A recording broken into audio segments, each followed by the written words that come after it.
பேசக்கூடாதுன்னு இளையராஜா பாட்டு கேட்டிருக்கீங்களா? அதே போல் ஹஸ்பண்ட் அண்ட் ஒய்ஃபும் மேரேஜ் லைஃப்பில் எப்படி பேசக்கூடாதுன்னு தெரிஞ்சுக்கிட்டாங்கன்னா அவங்களுடைய மேரேஜ் லைஃப் ரொம்ப இன்பமாக இருக்கும். கல்யாணம் எப்படி பேசக்கூடாதுன்னு நான் இப்போ பேசி காட்டுறேன்.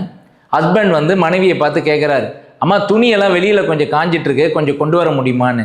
ஒய்ஃப் திருப்பி பதில் கொடுக்குறாங்க, துணியெல்லாம் வெளியில் காஞ்சிக்கிட்டு இருக்கா, நான் உன் வேலைக்காரியா, நீ சொன்ன உடனே நான் எடுத்துகிட்டு வரணுமா? உடனே ஹஸ்பண்ட் பதில் கொடுக்குறாரு, வேலைக்காரியாக இருந்தானா உனக்கு தெரியுமே, வேலைக்காரிக்கான தகுதி கூட உனக்கு கிடையாது, அதனால தான் நீ ஒரு வேலையும் செய்ய மாட்டேன்னு பதில் கொடுப்பார்.